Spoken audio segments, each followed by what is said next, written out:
하박국 2장을 보겠습니다.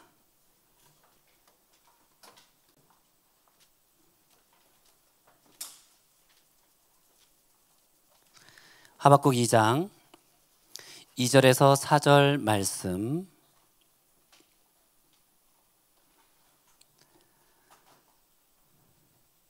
함께 읽겠습니다. 여호와께서 내게 대답하여 이르시되 너는 이 묵시를 기록하여 판에 명백히 새기되 달려가면서도 읽을 수 있게 하라. 이 묵시는 정한 때가 있나니 그 종말이 속히 이르겠고 결코 거짓되지 아니하리라. 비록 더딜지라도 기다리라. 지체되지 않고 반드시 응하리라. 보라, 그의 마음은 교만하며 그 속에서 정직하지 못하나 의인은 그의 믿음으로 말미암아 살리라. 아멘. 의인은 그의 믿음으로 말미암아 살리라. 다시 말하면 믿음을 가진 의인은 산다. 자, 믿음으로 의롭게 된 의인은 산다. 그러면 이 믿음을 가졌다, 또 믿음으로 의롭게 되었다. 이게 무슨 말일까요? 그러니까 다시 말해서 의인이란 무엇일까?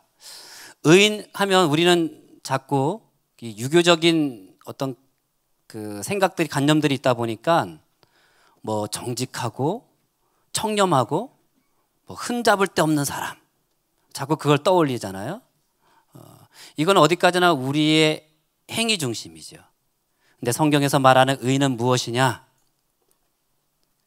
예수 그리스도께서 나를 위해서 나의 죄를 대신 짊어지시고 십자가에 죽으셨고 다시 살아나셨다, 부활하신 것을 믿는 것, 그것을 우리는 의인이라고 합니다. 그래서 믿음으로 말미암아 우리가 의롭게 되었다. 따라서 의인이라는 것은 하나님과의 바른 관계를 말해요. 이것은 우리의 행위로부터 오는 것이 아닙니다. 내가 열심히 살아서, 내가 도덕적인 삶을 살아서 내가 의롭게 되는 것이 아니라 100% 예수 그리스도의 그 십자가 공로를 통해서 내가 그것을 믿을 때 하나님이 나를 보실 때 의롭다, 의인이다, 이렇게 말씀하신 거예요. 자, 의인은 믿음으로 산다, 믿음으로 말미암아 산다. 그런데 오늘 본문 4절 말씀에 보니까 먼저 믿음으로 살아가지 않을 때 어떤 일들이 우리에게 일어나는가? 자, 의인이 믿음으로 살지 않으면 그의 마음이 교만하여 정직하지 못하다 얘기하고 있습니다. 성경에서는 이 교만이라는 말을 많이 쓰고 있잖아요. 그런데 이 하박국 2장 4절 이 본문에서 쓰고 있는 이 교만과 동일한 동일한 표현을 쓴 원어 표현이 나오는데 딱 성경에서 한 군데 나옵니다. 그게 민수기 14장 44절입니다. 민수기 14장 44절 함께 읽겠습니다. 그들이 그래도 산 꼭대기로 올라갔고 여호와의 언약궤와 모세는 진영을 떠나지 아니하였더라. 자, 그들이 그래도 산 꼭대기로 올라갔다라고 했는데 이 산 꼭대기로 올라가는 거, 이게 하박국 2장 4절에 나오는 교만과 원어 표현이 똑같습니다. 다시 말해서 높은 곳에 올라가는 것이 교만이에요. 다르게 말하면 자신을 높인다는 의미로 사용된 것이죠. 자신이 높아지고 싶고 또 인정받고 싶고 자기 뜻대로 살고 싶은 것, 그것을 다 포함해서 말하는 거예요. 더더군다나 여러분 때에는 더더욱 그렇죠.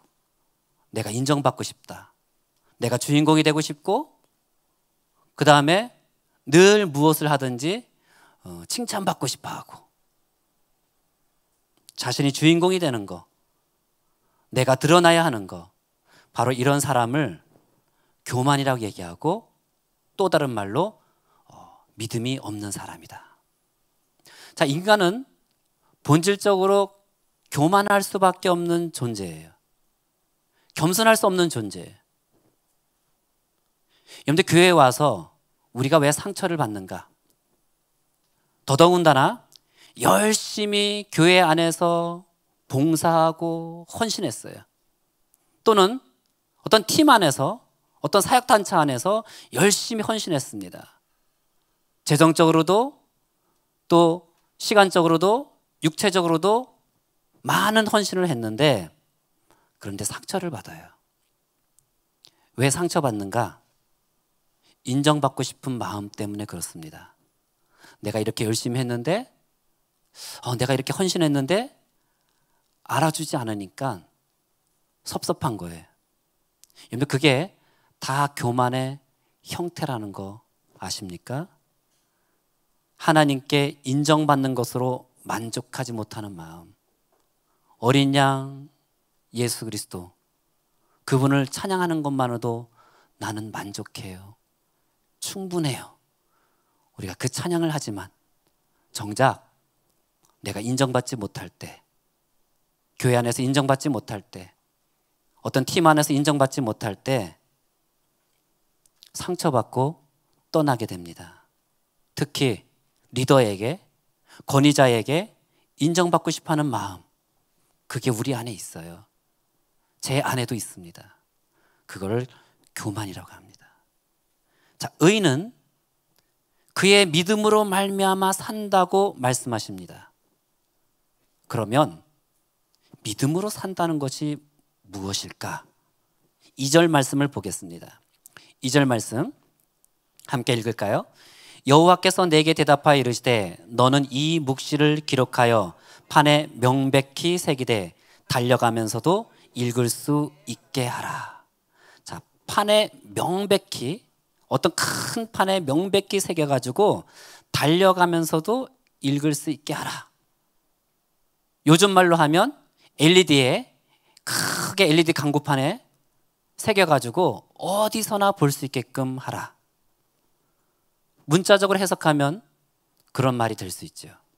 근데 이거를 또 다른 관점으로 본다면, 자, 이 하나님의 말씀을, 이 묵시를 기록하여 판에 명백히 새기라는 말은 마음판에 새기라는 말이에요.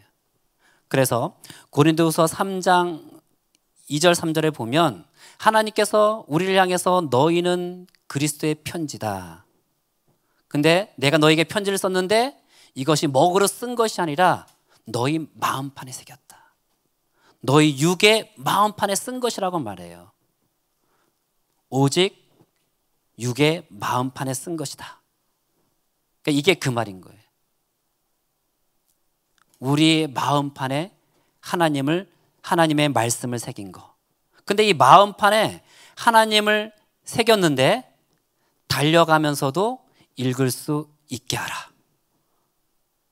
이 표현을 또 다르게 표현하면요, 자, 달려가면서 읽는 것이 아니라 말씀을 마음판에 새겨서 이 말씀을 읽는 자가 달릴 수 있다. 어렵나요? 말씀을 읽는 자가 달릴 수 있도록 하나님의 말씀을 마음판에 새기라는 거예요. 하나님의 말씀을 읽는 자는 여러분들 누구든지 달릴 수 있습니다. 하나님의 말씀을 마음판에 새긴 사람은 어떤 상황에서도 믿음의 경주를 할 수 있습니다. 하나님의 말씀을 마음판에 새기는 것이 달리기의 시작입니다. 믿음의 경주를 시작하는 것은 하나님의 말씀을 마음판에 새기는 것으로부터 시작합니다. 내 안에, 우리 안에 말씀이 있어야만 우리의 믿음이 자랍니다. 그래서 성경에서는 믿음은 들음에서 난다. 근데 그 들음은 그리스도의 말씀이라고 그랬어요. 말씀을 자꾸 들어야만 믿음은 성장합니다. 내 안에 말씀이 없으면 모든 것이 흔들리게 돼 있어요. 여러분들, 말씀은요, 나를 견고하게 세워주는 역할을 합니다. 마치 우리 교회당 안에, 예배당 안에 두 기둥이 있죠. 저 기둥이 약하면 이 건물을 지탱할 수 없어요. 마찬가지로 내 인생의 삶을 지탱해 주는 것, 나를 견고하게 만들어주는 거, 그래서 나로 하여금 돌파가 일어나게 하는 거, 그 기둥의 역할은 바로 말씀입니다. 말씀이 내 안에 있을 때, 그리고 그 말씀이 내 안에서 자라기 시작할 때 믿음도 자라나고 어떤 상황 속에서도 돌파할 수 있는 힘을 줍니다. 그래야 믿음의 경주를 할 수 있는 거예요. 자, 두 번째로 오직 의인은 믿음으로 산다. 그래서 이 믿음으로 산다는 것은 때를 기다릴 줄 아는 것을 말합니다. 3절 말씀을 보겠습니다. 이 묵시는 정한 때가 있나니 그 종말이 속히 이르겠고 결코 거짓되지 아니하리라. 비록 더딜지라도 기다리라. 지체지지 않고 반드시 응하리라. 자, 하나님의 말씀이 주어졌어요. 근데 그 하나님의 말씀이 성취되는데 하나님이 정하신 때가 있다고 말합니다. 하나님께서 약속의 형태로 우리에게 이 말씀을 주셨어요. 약속의 말씀이 있어요. 근데 이 말씀이 성취되는데 더디게 느껴질 때가 있습니다. 나는 빨리 응답받고 싶은데 지체될 때가 있어요. 나의 관점에서.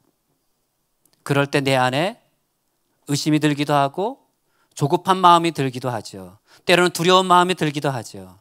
그런데 우리 주님께서 말씀하시는 것은 더딜지라도 기다리라. 믿음은 기다리는 것입니다. 오직 의인은 믿음으로 산다 했을 때 의인은 기다릴 줄 압니다. 주님께서 약속하신 말씀이 반드시 이루어질 것을 어떻게 합니까? 하나님의 성품 때문에 그렇죠. 우리 하나님이 어떤 분이십니까? 오늘 찬양 가운데도 그 크신 주님, 그 크신 주님을 우리가 계속해서 바라보자. 민수기 23장 19절에서 그렇게 얘기하죠. 우리 하나님은 인생이 아니시니 거짓말 하시는 분이 아니신다. 시건치 않으신다. 하나님이 말씀하신 것은 반드시 이루시는 분이시다. 우리 하나님의 성품이 사랑이시고 그분이 언제나 신실하신 분이시기 때문에 바로 그 하나님의 성품 때문에 우리가 이 하나님의 약속이 성취될 때까지 기다릴 수 있는 소망이 거기에 있는 거예요. 이 고난의 시간에 기다리라고 말씀하십니다. 더딜지라도 기다려라. 때가 되면 반드시 응답될 것이다. 지체되지 않고 내 말씀은 응답될 것이다. 오늘 말씀 속에서 그렇게 말씀하세요. 자, 안팎으로 두려운 인생을 이어가던 아브라함에게 하나님께서 나타나셔서 말씀하셨습니다. 그 말씀은 뭐냐면 아브라함아, 나는 전능자다. 그리고 나는 너 두려워하지 말라. 나는 네 방패가 되고 지극히 큰 상급이다. 하나님 아브라함에게 말씀하신 것은 두려워하지 말라. 그리고 나는 너의 방패야. 그리고 나는 너의 큰 상급이야. 요한복음 14장 6절에서 예수님께서 이렇게 말씀하셨어요. 내가 곧 길이고 진리고 생명이다. 나로 말미암지 않고는 아버지께로 올 자가 없다. 여러분들, 하나님 자체가 상급입니다. 그냥 하나님이 어떤 응답하시는 거, 그것이 상급이 아니라 하나님 자신 자체가 상급이에요. 하나님이 방패 그 자체예요. 예수님을 통해서 길을 가고 예수님을 통해서 진리에 이르고 예수님을 통해서 생명에 이르는 것이 아니에요. 예수님 자체가 바로 그 길 자체입니다. 예수님 자체가 진리 자체예요. 예수님 자체가 바로 생명이에요. 하나님은 나의 방패십니다. 하나님은 나의 도움이십니다. 하나님은 나의 피난처가 되십니다. 하나님은 나의 산성이십니다. 그렇게 우리가 고백하는데, 근데 나의 현실은 하나님이 반석 같지 않고 하나님은 나의 피난처가 아닌 것 같고 하나님은 나의 도움이 아닌 것 같은 거예요. 그래서 우리에게 믿음이 필요합니다.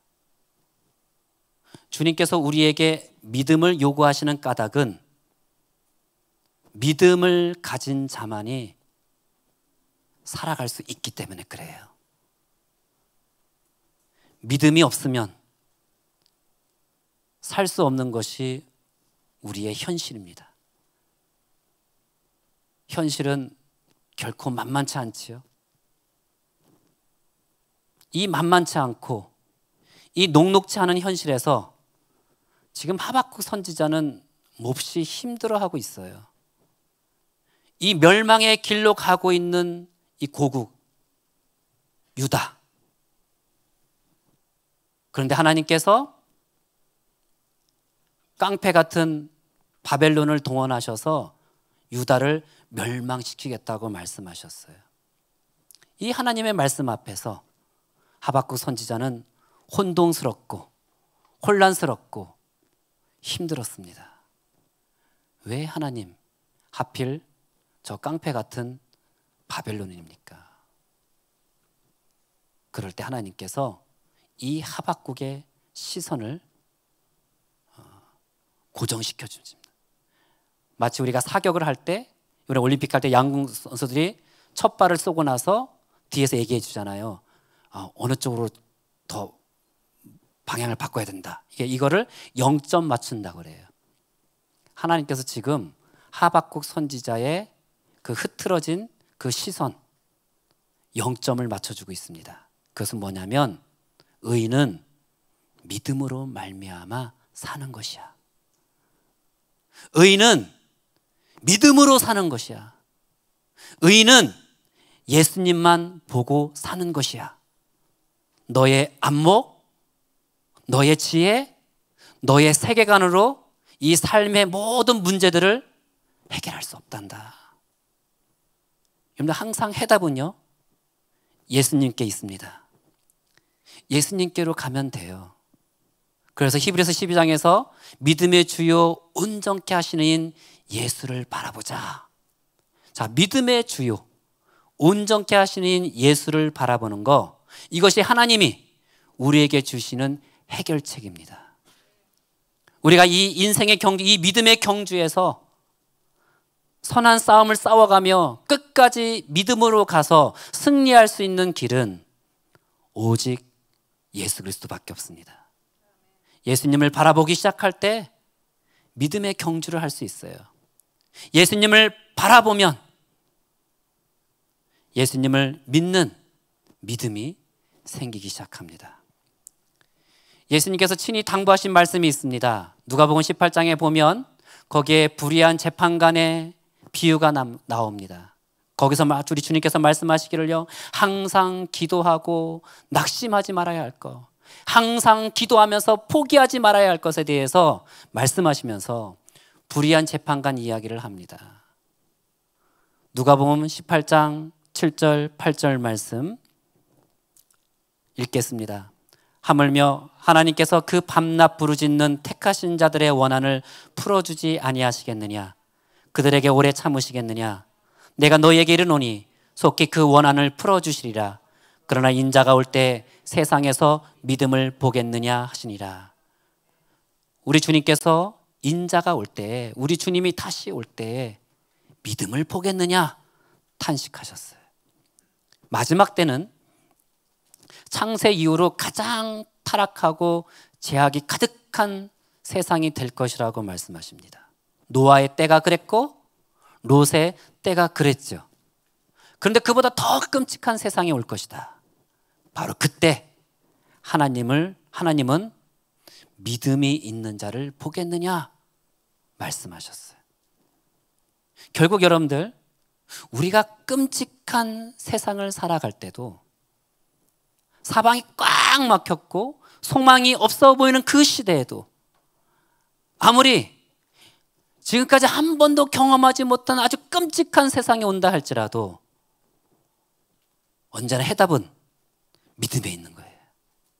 바로 예수 그리스도에게 있는 것입니다. 우리가 이 세상을 바라보면 낙담할 수 있어요.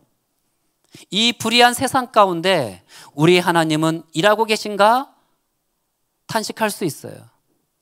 나를 둘러싼 이 상황 가운데 과연 하나님은 내 삶 가운데 앞서가시고 뒤에서 밀어주시고 나의 도움이 되고 계신가? 탄식할 수 있습니다. 그러나 예수님이 이 비유로 말씀하신 것처럼 이 불의한 재판관조차도 원한을 풀어달라고 밤낮 부르짖는 가부의 기도를 들어주셨는데 하물며 의로운 재판관이신 우리 하나님께서 택하신 자녀의 기도를 들어주시지 않겠느냐. 그렇기 때문에 예수님은 마지막 때에 세상을 보는 것이 아니라 항상 기도하고 낙심하지 않는 사람, 항상 믿음으로 하나님을 바라보는 사람, 바로 그 사람을 의인이라고 하고 그 의인을 찾고 계십니다. 우리가 인생을 살아가면서 모든 현실의 문제를 고스란히 통과할 때가 있어요. 그때 중요한 것은요, 누구를 바라보냐의 싸움입니다. 우리가 주님을 바라보는 순간 믿음이 달라져요.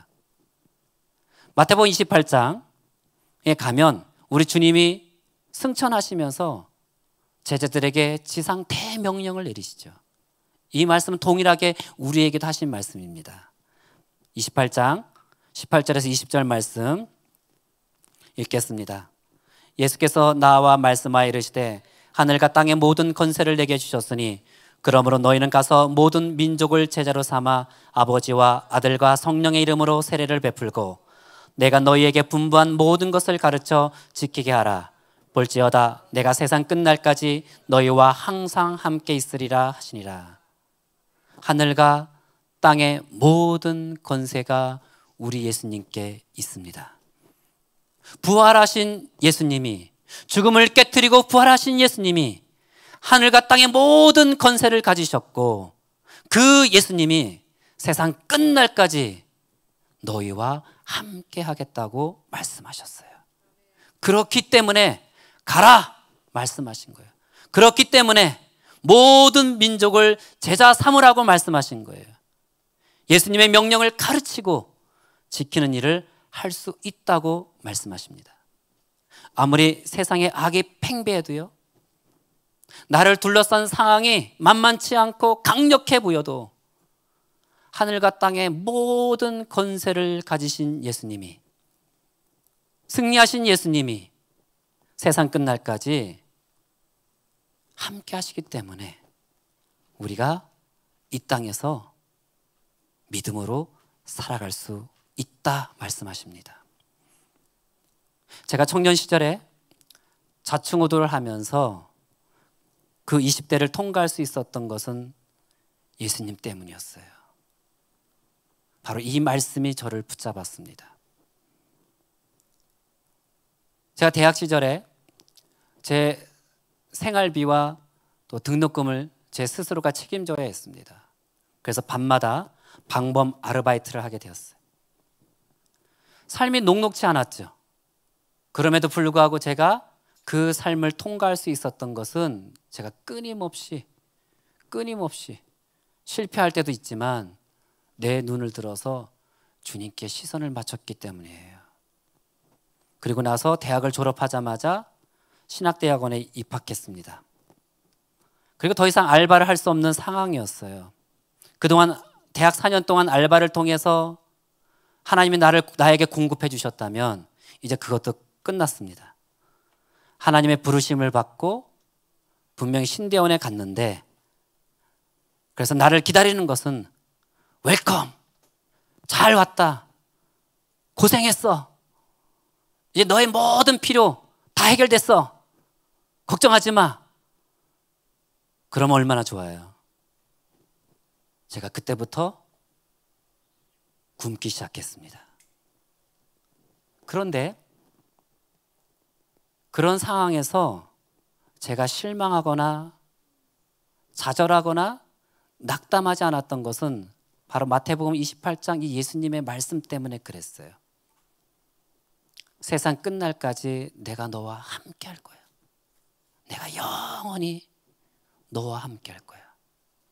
저는 이 주님의 말씀을 붙잡았어요. 하늘과 땅의 모든 권세를 가지신 예수님만이 영원히 나와 함께 하신다는 이 진리의 말씀에 나 자신을 위탁했어요. 그리고 그때부터 학교 기도탑에 올라가서 부르짖기 시작했습니다. 우리가 하늘과 땅의 모든 권세를 가지신 예수님이 영원히 나와 함께 하신다는 이 진리를 알지 못하면요, 우리 이 세상에서 이 세상을 통과할 수도 없고 쉽게 무너질 수밖에 없습니다. 이 유다의 멸망 앞에서 하박국 선지자는 망연자실했어요. 이스라엘은 제약이 팽배했고 힘이 없습니다. 그리고 하나님께 하박국이 호소합니다. 하나님, 우리나라는 이대로 끝나는 것인가요? 이 질문에 하나님께서 그래, 망한다. 이젠 끝났다. 이렇게 말씀하신 것이 아니라 하나님이 누구인지를 먼저 보라고 말씀하셨어요. 유다도 아니고 바벨론도 아니고 크신 하나님을 먼저 봐라. 하나님의 크기를 보라고 말씀하십니다. 세우는 것도 무너뜨리는 것도 없애버리는 것도 꺾는 것도 여러분들 모두 하나님의 손에 달려 있습니다. 그런데 우리는 너무 문제에 집중합니다. 당장 눈앞에 있는 문제, 이거 하나에 매달립니다. 그런데 여러분들 인생의 문제는 끝이 없다는 게 문제잖아요. 우리는 나면서부터 죽을 때까지 이 문제의 연속 속에서 살아갑니다. 그때 예수님이 말씀하시는 거예요. 나를 봐. 오직 의인은 믿음으로 말미암아 사는 것이야. 그래야 살 수 있습니다. 여러분 자녀를 묵상하지 마세요. 여러분들 부모를 묵상하지 마세요. 여러분의 리더를 묵상하지 마세요. 여러분을 둘러싼 그 환경들을 묵상하지 마세요. 묵상하는 그것 때문에 흔들리는 거예요. 예수님을 묵상하십시오. 믿음의 주요 온전케 하시는 예수 그리스도, 그 주님을 묵상하십시오. 주님을 묵상하면 믿음이 생기고, 주님을 묵상하면 우리를 온전케 하십니다. 우리가 예수님 앞에 있으면 돼요. 우리의 실력, 우리의 부족함, 우리의 연약함, 불안함, 두려움, 이 모든 것을 뛰어넘어서 역사하시는 예수님이 계시고, 바로 그 주님이 나와 영원히 함께 하신다고 약속하셨어요. 바로 그 말씀을 믿고 살아가는 겁니다. 오직 의인은 믿음으로 살아갑니다. 우리 기도하실까요? 이 시간 기도하실 때, 주님, 제가 믿음으로 살아가겠습니다. 눈에 보이는 대로, 느끼는 대로 그런 것들에 내 시선을 빼앗기지 않고 나의 눈을 들어서 우리 주님을 바라보겠습니다. 믿음의 주여 온전케 하시는 주님을 바라보겠습니다. 그리고 하나님의 말씀을 내 마음 가운데, 심장 가운데 새기며 살아가겠습니다. 함께 기도하시겠습니다.